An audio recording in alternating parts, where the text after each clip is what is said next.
So let's get started on today's video. Today's video is on what is SIP, and on this video we are so close to reaching our goal 100 subscribers. Right now we're about 80 subscribers. So we are getting there. So let's get started, shall we? First, I will answer questions for you. Do you ever struggle with money? Or do you ever struggle with investing on time? Well, SIP or systematic investment planning can be just the habit you need to change this habit. So, what actually is SIP? That's what we're going to discuss. And so we're going to discuss what is SIP. So if you want to be a good investor, you need to know what SIP is, and then we're going to discuss how does SIP work, which is an important part on knowing the multiple ways you can invest through SIP. Then we're going to have mutual funds, which is the places where you're going to invest. And I will also give you tips if they are with low risk and low rewards or with high risk and high rewards. Then we're going to have why and how you should start investing in SIP. And I'll try to convince you on that. Okay? And then we're going to do how SIP versus lump sum investment. Lump sum investment will also be like recognized and told about in that slide. And then as a finish off, we will use common mistakes that people make when they start SIP and how you can avoid them. So our first thing, what actually is SIP? SIP SIP or Systematic Investment Planning is the full name of SIP, which is when you invest money at any times up to a month. So it can be half a daily every 12 hours, daily every few days, weekly, or something like that. And then where you invest a part of your fixed amount, usually about 10%. So I'll tell you why people want to invest half or one time a day. Let's say you are a banana seller on the streets and you earn about 100 euros a day. So you invest 20 euros in a day, and let's just say there's 30 days in a month. So you invest 600 euros from that 1 month. Instead of investing at the end, you invest at every single day.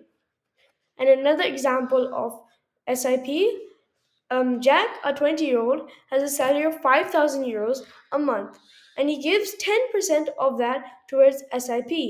So that is an example of a useful SIP use. How does SIP work?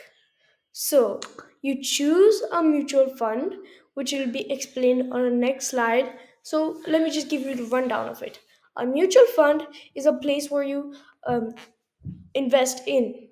It basically gives you the choice of giving high risk, a high reward, or low risk, a low reward.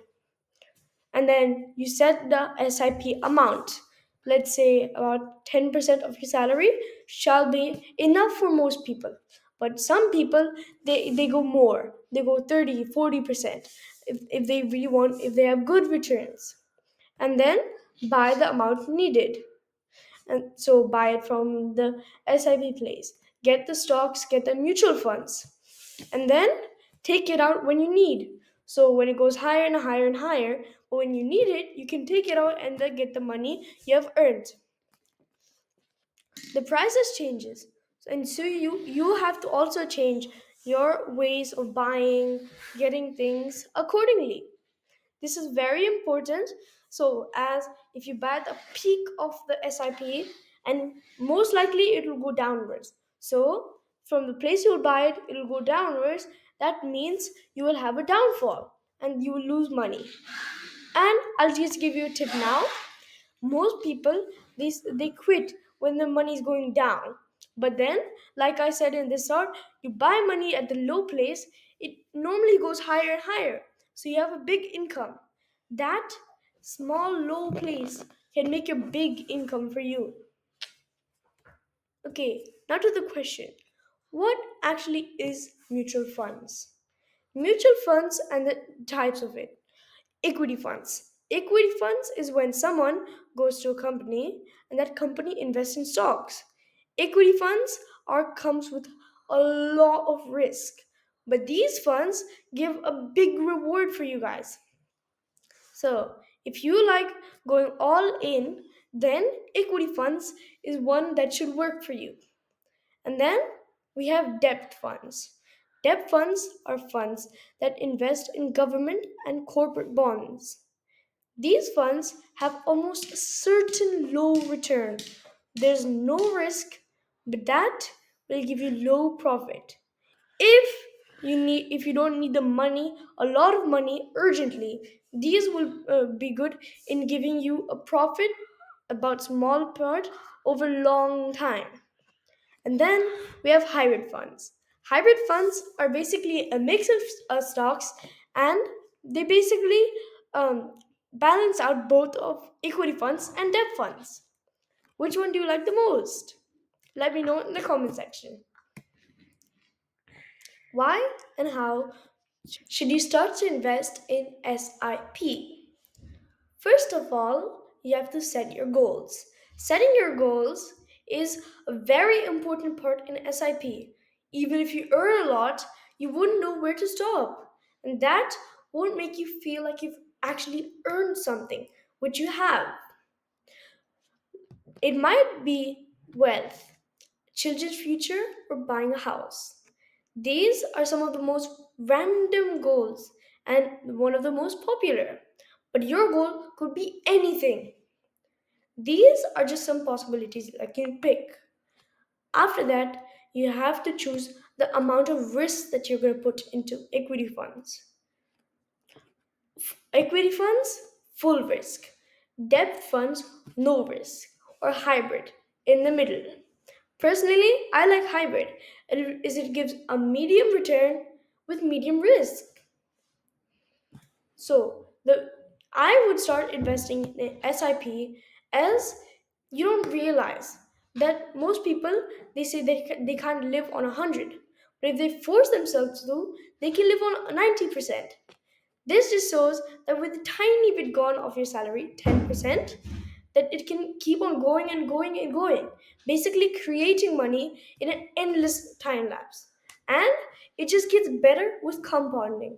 After you keep it in a bank, and with compounding, interest keeps on going on and on and on. So let's say I put in a bank 1,000 euros on 5% interest annually. I get 1,000, um, 1,050 in a year. But then with compounding, it keeps on going bigger and bigger. This can also work in SIP. That's why it's also a good way to earn money. And then our next topic, SIP versus lump sum investing. So, what's the first thing? What actually is lump sum investing? Lump sum investing is when you invest all in one go. Let's say you've saved up a lot of money over the months or years, and then you invest it all at one time. Either it's insanely risky here, either you invest at the exact right time you're supposed to, and your money skyrockets with, like, let's say I give an example here, 30,000 euros in January, you invest that much, and you invest at the right part, your money might double or triple or something like that. The benefits of this, you'll get big profit if you invest at the right time, but but if you don't, your money will plummet, and that is not a good thing as it has a huge amount of money, 13,000 euros. SIP. SIP is a more safe way to invest. As when you invest a small amount in a month, in a month. So if the money does not give as much income as you wanted or expected, then you can start the next month. so you haven't lost as much, but you won't gain as much as well. How to start SIP? You can start SIP by figuring out your goals and how much you're willing to give out of your salary, how often you're able to invest, and then after that you'll get apps like Grow or Zero Down. We have to give them your ID, and then they will give you an account, and on that account you can do SIP online. These are some common mistakes that I have found that you should avoid. Stop stop People stop investing if they have a loss. But as I said before, having a loss and a down in the market can be good for you. Then when you invest, then the money will grow higher and higher and higher. Then one thing that there's a problem is choosing things to invest without research. That won't give much returns, as you don't know how the stock works, and sometimes they have different behaviors, how reliable they are. Other people, they have no goals to get to, so they don't know if they've invested enough, they don't feel happy, and then other people invest too short. Do you guys have any questions? If you do, ask so in the comment section. These are really fun to answer. Thank you for listening. And if you like videos like this, comment and like the video and share it to your friends. And please consider subscribing if you like this. Bye.